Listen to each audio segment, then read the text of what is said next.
Hey everyone, welcome back to my channel. Jessica here. Thank you for taking the time to stop by and check out this video.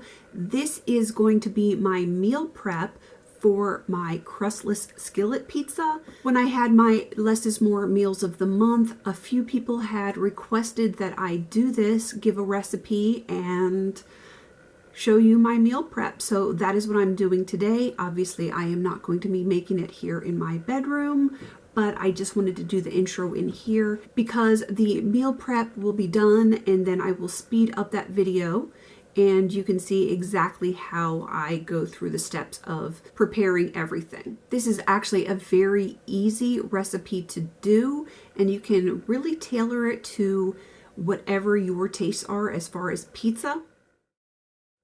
The basics of this is to get your frying pan good and hot on a medium heat, and then you want to put in your bottom cheese, which makes your crust.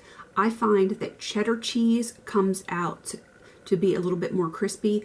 I don't really recommend putting mozzarella as your base cheese for your crust because that doesn't get as firm. It tends to be a lot softer when it melts. So I would stick with something like a cheddar Colby, something along those lines. And once your pan is hot, put in that cheese, spread it all over the bottom of your pan.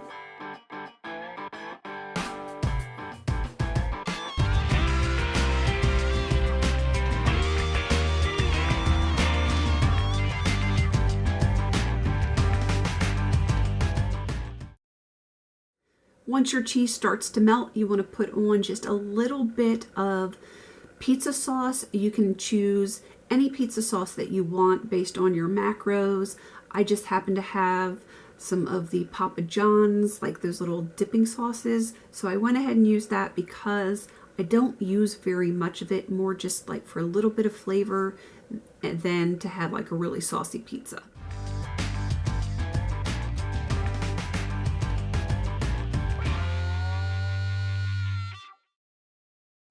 Then you want to add your toppings, let those cook for a little bit.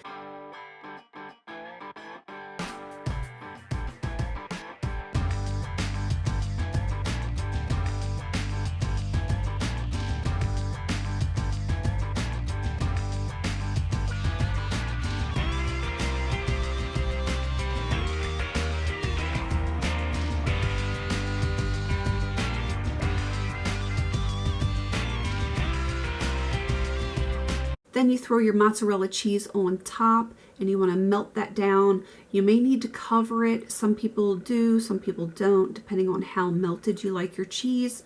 I like everything to be all nice and ooey gooey melty because that's pizza for you. So if you do put a lid on it, then for the last 4 or 5 minutes cooking, take that lid back off just to let the steam out so it doesn't get soggy on the bottom.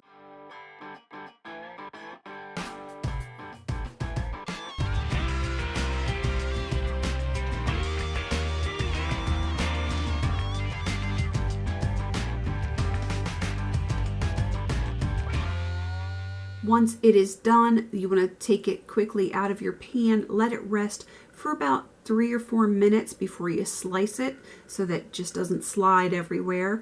And then you can pick it up and actually eat it like a piece of pizza.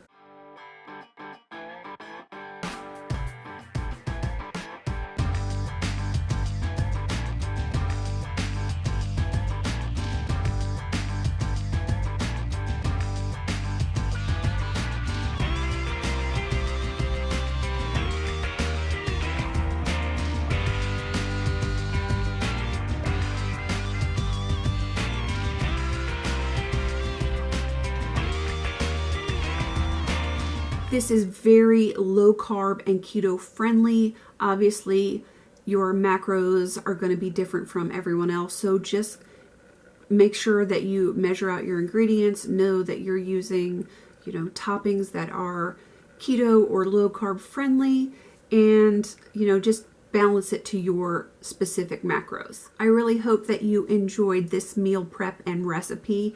It is super simple. And the hardest part is waiting for it to get done so that you can dig in. I probably make this pizza maybe once a week, sometimes twice a week, depending on what my family wants to eat. And I love that it's low carb and keto friendly. If you have any other recipes that you want me to try to tweak to make them low carb or keto friendly, just leave that in the comments down below, and I'd be happy to kind of tweak recipes and put my own little low carb keto spin on it. Please don't forget to like, comment, and subscribe, and until I see you in my next video, have a beautiful and healthy day.